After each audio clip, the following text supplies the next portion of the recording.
December 1973, The Exorcist debuted in theaters, and it had a serious impact on audiences across the country. The story of a young girl named Reagan possessed by a demon was shocking and visceral, and its stark depictions of fear, possession, and even medical anxiety had a lasting effect that haunted viewers long after the credits rolled.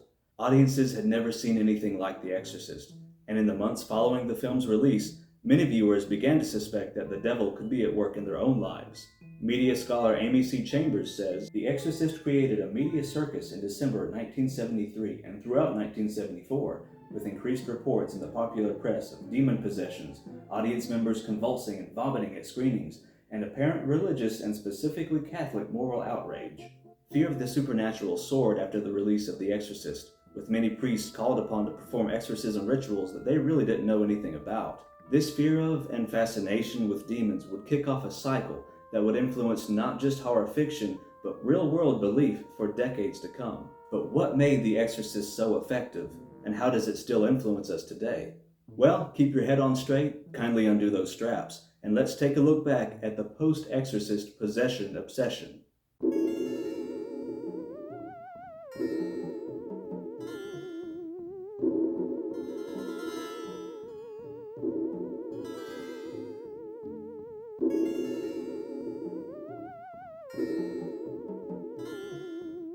While The Exorcist definitely influences our idea of what an exorcism should look like, the filmmakers did not invent the ritual of casting out demons. Going all the way back to the New Testament, we can find stories of Jesus driving out demons, and the book of Mark says that those who believe in him can cast out demons in his name. The structure for the Catholic tradition of exorcism goes all the way back to 1614, with the liturgical work of Exorcisms and certain Supplications. It contains explanations of what qualifies as possession, who is qualified to carry out an exorcism, as well as the prayer in Scripture for the rites themselves. The modern version of this text was revised in 1999, due at least in part to a revived interest in exorcism. Along with an updated description of the devil, the revised Roman rites warns priests not to jump to the conclusion that someone is possessed rather than suffering from a form of mental illness. And that's not the only example. A witch hunting guide known as the Compendium Maleficarum was published just a few years earlier in 1608, and it depicts casting out demons as a serious act not to be undertaken lightly.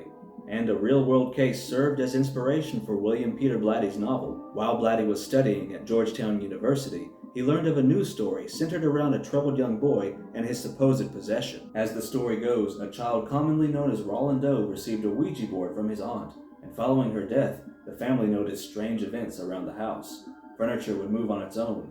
They'd hear unexplained sounds. At the time, exorcism was uncommon, but not unknown. So the family's pastor suggested that they seek the help of a Catholic priest, and as the news story goes, the boy's first exorcism was held at a Jesuit hospital in Georgetown. Accounts of the ritual and the other exorcism rites that followed at home feature the wild sights we'd later see in the movie, the shaking bed, the scratches on the body, and the horrible voices. Now, a great deal of investigation has since undermined much of the original story, and believe it or not, the reports might have been exaggerated. But the seeds were already planted in Blatty's mind, and he had the makings of a remarkable work of fiction. His novel, The Exorcist, released in 1971 and became a bestseller.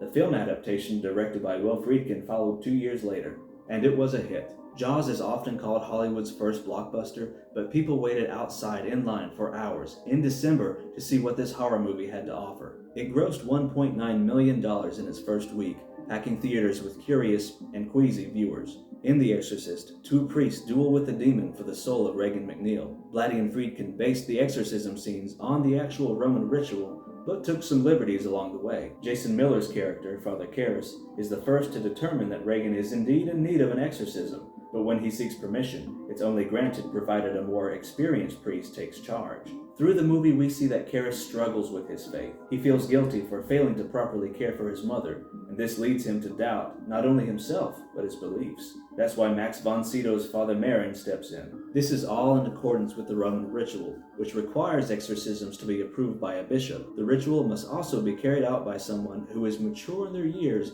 and known for their moral integrity. The crucifix and holy water are present as required in the ritual, and the priests deliver their commands with confidence and authority as instructed. Even the odd swelling we see in Reagan's throat corresponds with the possible afflictions mentioned within the Roman ritual. And as the ritual warns, the possessed individual can be dangerous. They can demonstrate strange powers like speaking in tongues or showing strength beyond their body's natural ability. But despite his fortitude, Marin's heart is in poor health, and we see him taking nitroglycerin throughout the film. He's visibly distressed during the ordeal, and he dies in the heat of the exorcism. Karras is enraged at the death of Father Marin and leaps on Regan to beat the devil out of her. He demands that it possesses him instead, and the demon agrees. Afraid of what the spirit might do in control of his body, Karras jumps out the window, apparently to his death. The demon is gone, and Regan is free. The church's response to the movie is largely as expected, with some calling the movie blasphemous. And I can see what they're talking about. I may have gone too far in a few places. And some priests took issue with the depiction of exorcism within the film. Reverend Richard Woods told the New York Times, "They departed from the ritual in the most stupid and reckless manner. They tried to fight the demon hand to hand instead of relying on the power of God." And that final moment is an interesting departure from protocol. Yes, beating the tar out of the possessed individual is unorthodox, and so is the priest inviting the demon to leap into his own body. But that last part still draws from precedent. When a demon is cast out, it has to go somewhere. The Gospels tell of Jesus casting a legion of demons from a possessed man. Before they were expelled, the spirits begged not to be sent into the abyss, and asked if they may go into a nearby herd of pigs instead. The Lord granted their request, and the pigs charged down the bank of a lake and drowned. And in the Compendium Maleficarum, a brief warning tells of a demon who asked where it may go, and the exorcist jokingly sent it to his own toilet, where it later ambushed him. The moment where Karras jumps out the window is said to be inspired by an incident in Loudon, France. In the 1630s, the nuns of the town's convent believed that they were all possessed, and a Jesuit priest named Jean-Joseph Surin intervened. To free the nuns, he pleaded to take the evil spirits upon himself, and the deal allegedly worked. But he was tormented for years afterwards, stricken with paralysis, hallucination, and seizures. To free himself, he leapt from a window in 1645.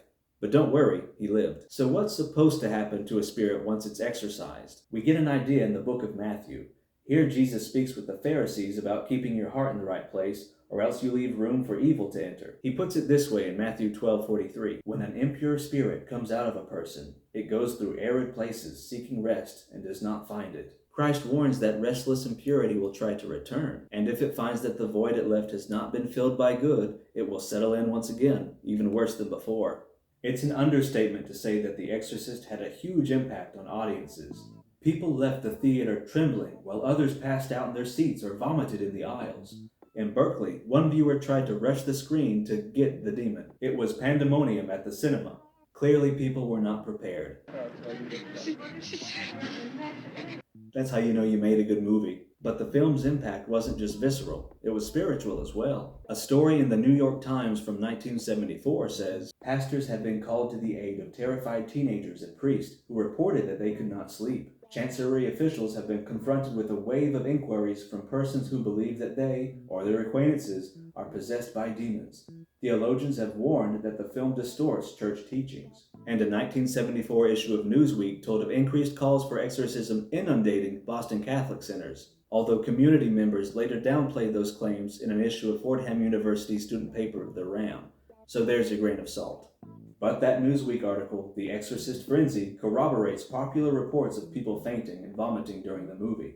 And it also tells of a Pentecostal preacher in Anaheim staying up late into the night to exorcise people who felt afflicted by the movie. So following the film's release, this heightened awareness and newfound fear of demonic possession spread freely. After watching 2 hours of demonic dread on screen, moviegoers brought that fear home with them. It was a profoundly captivating form of horror, one that seeped into the audience's imagination. Was that a demon in the corner? It wasn't me. Was that a demon in the shadows? It wasn't me. The power of suggestion compels you. Suddenly, there was an easy explanation for all those unpleasant impulses, intrusive thoughts, and bad behaviors. And the trouble often started right there in the theater, when people felt overwhelmed by a very violent film, and again we're talking passing out and vomiting. Some people thought that the devil was at work right there at the cinema. As the BBC says, the release of the film also led to a spate of reports of demonic possession amongst the film's audience, which Warner Brothers cleverly used to drum up publicity for the film.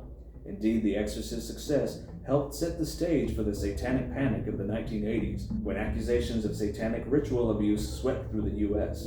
The movie wasn't just entertainment, it was infectious. Pastors, parents, and others were now more conscious of how evil forces might infiltrate their lives. And as the dominoes fell, Ouija boards, rock and roll, Dungeons and Dragons, and other pastimes would all be seen as gateways to the occult. The film's own Father Dyer was played by a real-life Jesuit priest, William O'Malley. Between being an actual priest and appearing in the movie, he received his fair share of requests for deliverance. Speaking with author Michael Cuneo, he said, "For a while, the phone wouldn't stop ringing. They called looking for an instant fix, pleading with me to expel their own demons, their kids' demons, or even their cats' demons." Another 1974 article in the New York Times says, "For hundreds of thousands of people, housewives, engineers, ministers, businessmen, doctors, the idea of casting demons out of people is no longer strange, though it is relatively new to them. They have seen exorcisms, they say, and some say they have experienced the sudden departure of alien spirits residing in them."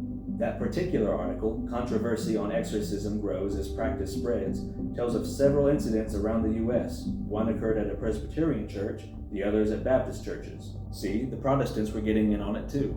Of note is the work of Reverend H.A. Maxwell Wright of Ontario. On one November night in 1974, the New Hope Baptist Church near Daytona, Florida was packed with hundreds who had come to hear White preach on exorcism. According to the Times, members of the congregation trembled and screamed, and one woman collapsed as White prayed over her, and he said that one woman's leg was healed that night. In that same article, we learn of an exorcism at the Newton Presbyterian Church in Massachusetts. A woman on the floor of the sanctuary pleaded for someone to pray over her disabled leg. When she couldn't bring herself to finish her prayers, the minister changed his approach, commanding shame to leave her. The story says that in response, she gagged and thrashed, and in a shrill voice she shouted, "I'll humiliate her, I'll make her fall in front of her friends." But the minister continued until the woman coughed and was able to finish her prayer, saying that she was not ashamed.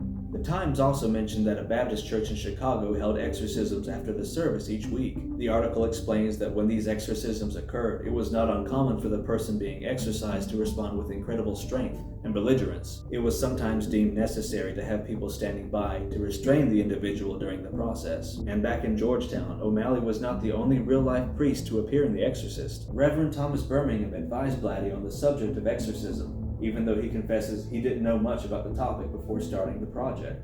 He also played the part of the Georgetown University president, and for his association with the movie, he also received calls for help. And the callers were not just concerned Catholics. He heard from Protestant, Jewish, and agnostic individuals who all feared they were in the grips of something wicked. Not wanting to jump to conclusions, Birmingham responded to their claims with professional skepticism, and he later helped some of these people arrange psychological counseling. He told Cuneo, "This was sometimes a big disappointment for them. They assumed because of my association with the movie that I would be able to resolve their various difficulties with an exorcism." Now, anecdotes are entertaining, but is there any data to help us understand what was going on here? Well, while the movie was in theaters, the University of Missouri conducted an experiment to see how The Exorcist influenced its viewers' beliefs. Gerald Heisler of the School of Medicine recruited 59 test subjects and administered exams to gauge their tendencies towards mental illness as well as their beliefs in the supernatural.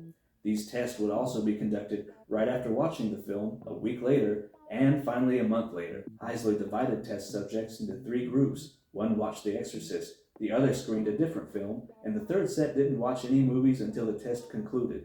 The set that watched The Exorcist actually showed the lowest likelihood for mental illness, but as you might expect, they showed a higher likelihood to believe in the devil and all his works. Before this group watched The Exorcist, they averaged a score of 21 on what Heisler called his mysticism scale. That number rose with each retesting, capping out at over 37 a month after the viewing. It should be noted, though, that test subjects dropped out throughout the experiment, and the group that watched The Exorcist fell from 24 at the start to just 14 at the end. However, this rise in belief did not occur in the other 2 groups, so Heisler concluded that yes, The Exorcist does influence the beliefs of the people who watch it. But what sort of questions allowed Heisler to gauge someone's belief in the devil? Well, the test subjects that watched The Exorcist were more likely to say yes to questions like this. "I think that there are some events in the world which man cannot understand. I believe bad times fall on those who sin. And I believe the devil actually exists."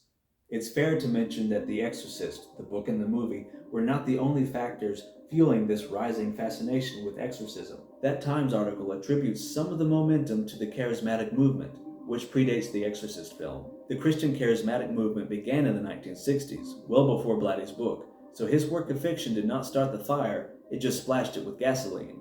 Charismatics believe that people may be empowered with certain spiritual gifts, like the ability to heal the sick, speak in tongues, or even cast out demons. And of course, the idea that something evil might be causing trouble in someone's life is nothing new. If you recall the Reverend White, he told the New York Times that he had first learned of exorcism more than 30 years before that 1974 interview. He had heard the story of a Scottish preacher who cast out demons, and later found himself praying over a man who had lived with asthma his whole life. When nothing else seemed to work, White switched his approach and attempted to cast out a spirit. After more than an hour of prayer, he says that the man finally coughed the spirits out of him, and he could breathe freely. White has also written extensively on the subject, with works including A Manual on Exorcism in 1974. And various cultures have their own views on possession. In a melting pot like Miami, traditional beliefs convened with medical worries at the Jackson Memorial Hospital, where a 1974 AP article in the Sarasota Herald Tribune reported that exorcism was a daily occurrence. That year, the article said that they were seeing 600 to 700 patients claiming evil spirits per month, with one month peaking at 900 cases. And it's interesting to see how the doctor interviewed, Dr. Hardat Sukdeo, contextualized these high numbers. Sukdeo, 39, said his patients are not influenced by the movie The Exorcist, which deals with demonic possession. The belief that demons can infiltrate a person's body is old hat to the Jamaicans, Bahamians, Cubans, and Puerto Ricans who live in the Miami area. The article goes on to highlight one patient who was convinced he had been hexed. The patient had real physical symptoms of low blood pressure, profuse sweating, and an elevated heart rate. Sukdeo said the patient was treated successfully. The fee is $12, and there's no sprinkling of powder or strange chants to exorcise the demon. And this is the cycle at work. It sounds like the hospital treated quite a lot of physical and mental troubles that the patients interpreted as being caused by evil spirits. This could have been business as usual, but it only became an AP news story in response to the rising public interest in possession. And Dr. Sukdeo sounds like he had a massively impactful career. He founded Jackson Memorial's Crisis Intervention Center, and he later went on to provide psychiatric help for Jonestown survivors.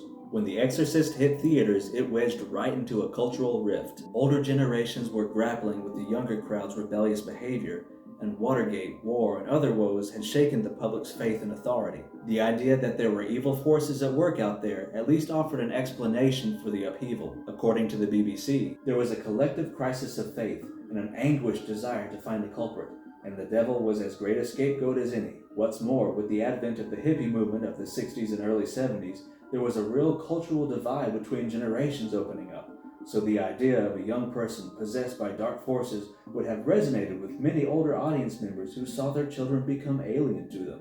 But religious leaders of the time, both Catholic and Protestant, warned that the notion of a demon in your head pulling the strings was no excuse for your actions. It might be an appealing excuse for any indulgence, infidelity, outburst, or moment of weakness to say that you were compelled by the devil, but ultimately your behavior is your own responsibility. The United Presbyterian Church's official statement on the matter said, "To attribute angry and hostile feelings to the devil is to be freed from having to face the truth within oneself about where those feelings come from and what one must do to overcome them." And for the Akron Beacon Journal, Assistant Professor of English Catherine Taliaferro put it this way: "Interest in demonology is the in thing these days. These are fearful times, and such interest is an escape from reality. We use crutches when we are in trouble, and to say the devil made me do it is buck passing, putting the blame on the devil rather than accepting the responsibility ourselves." So time passed. Surely the frenzy died down after a while. Well, yes, that initial wave of possession paranoia subsided, but like shingles, it never really goes away. The Exorcist didn't just inspire an acute wave of fear, it shaped the way we think about the supernatural. Several years after audiences watched Reagan channel Captain Howdy through a planchette, another Ouija board was at the center of a real-world panic. In 1979, the Miami News reported what they called a Ouija Riot, a moment of mass hysteria at the Miami Aerospace Academy. Just days before Halloween, the trouble began at the military-style private school where a few students started playing with a Ouija board. A teacher told the paper, "Everybody just got carried away and it was a riot. There were girls crying and screaming that there was a spirit inside the Ouija board." According to one officer, the whole school went berserk, screaming about witches and demons, and that's not all. Some kids were kicking and banging on the doors and walls, while others were found laid out on the floor in a hysterical state. One student reported feeling weak, and they said that they felt as if there was a spirit present. "Me and my friend made a cross," said 7th grader Jose Navarro. Another student mentioned that kids would sometimes play Bloody Mary in the bathroom, where she said all sorts of things would happen. The paper says that one child cut their arm on a window, and a TV crew reports being roughed up, but there were no serious injuries reported. Order eventually returned, and students resumed classes like normal the next day. So we have a Ouija board and maybe a quick call to Bloody Mary, but is that all it took? What do the adults have to say? Well, the school's president, who was also running for city commission, says that this was a political hit job designed to embarrass him. "Someone is trying to hurt me," said Evarista Marina. "It's a political thing. Way to make it all about you, man." Police suggested that the panic could have stemmed from a hypnotism demonstration that occurred in a science class. But neither the school president nor the teacher interviewed knew anything about a hypnotism demonstration going on at the academy. So, was Beelzebub behind this Lord of the Flies situation? Well, I don't know, but clearly the fear of the supernatural was a compelling force that day. The Exorcist came out 50 years ago, and half a century later, priests are still fielding many requests for exorcism. It sounds like the devil is still very much at work, or else the modern imagination is still very much captivated with the idea of exorcism. In 1991, the news show 2020 broadcast the exorcism of a 16-year-old girl named Gina. The show was criticized as exploitative, and Gina was later readmitted to a hospital and this time given psychiatric medication. And on one October day in 2020, clergymen in both Portland and San Francisco performed mass exorcism rites in their communities. For a 2025 article in the Baltimore Sun, a DC priest named Monsignor Rossetti says, "We're getting more and more people needing an exorcism.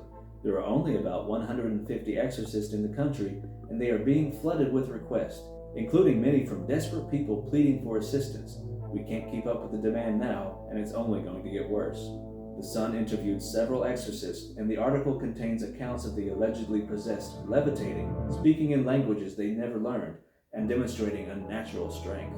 One New York psychiatrist says that their subject knew things that they could not have been privy to, like cats getting in a fight the night before her visit, or what a friend was wearing several states away. Now, all those interviewed also explained that they have a screening process for when requests for exorcisms come in, and about 99% of those possession claims turn out to be an explainable mental illness. But that remaining 1% is where things become harder to explain, and the anecdotes in this article sound very similar to what we see in The Exorcist. Of course, the Catholic Church is aware of the film's enduring influence, and is concerned about possible misconceptions surrounding the exorcism ritual. So in 2010, more than 100 clergymen gathered in Baltimore for a conference on exorcism. The conference was organized by Bishop Thomas Paprocki, who wanted to make sure every diocese was prepared in case the need for an exorcism ever arose. He told ABC News, "Possession is really a very rare thing. It's not contagious. It's not like people have to worry like somehow I'm going to get possessed by a devil.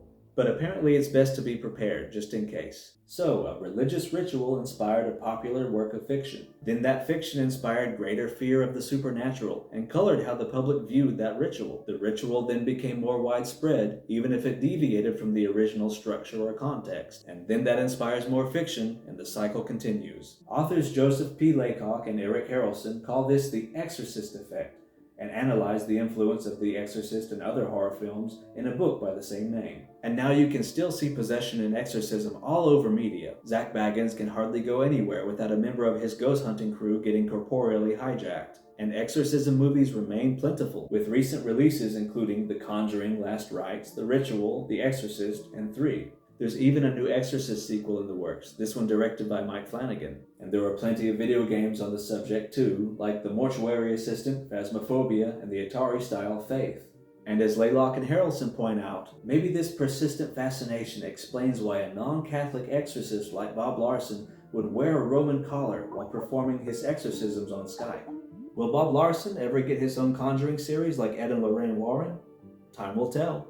Maybe you've heard The Exorcist called the scariest movie ever made, and that might seem strange given how far the horror genre has come since then. Today we have blood, guts, and gore like never before through torture flicks like Saw and Hostel. And how can spitting up split pea soup compare to the intestinal experimentation of the Human Centipede movies? There are ghosts and demons lurking in every shadow of the Conjuring franchise, and watching many modern horror movies is like wandering through a haunted house attraction.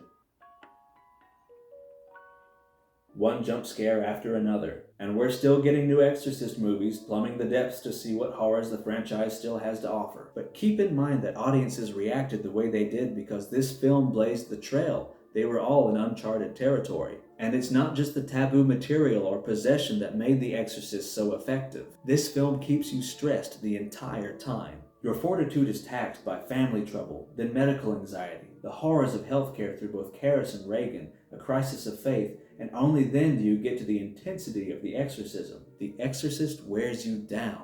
You're not just bracing for the next jump scare, you're emotionally exhausted. And of course the performances really help you get there. Ellen Burstyn and Jason Miller especially ground the whole supernatural affair with compelling portrayals of anxiety, uncertainty, desperation, and fatigue. Blatty specifically wanted Friedkin to direct the adaptation after seeing The French Connection and admiring his matter-of-fact documentary style. There are numerous reports of people getting sick and fainting in the theaters, but Burstyn has said that it was the examination scene, when blood sprays from Reagan's neck, that often caused viewers to faint. I think it's also worth mentioning that this movie came out on December 26th, the day right after Christmas. In the US, that is a famously stressful time. You have to navigate tricky family dynamics as everyone comes together, and you're dealing with travel and deadlines and finances, and it gets dark so early. Cardiovascular troubles spike this time of year too.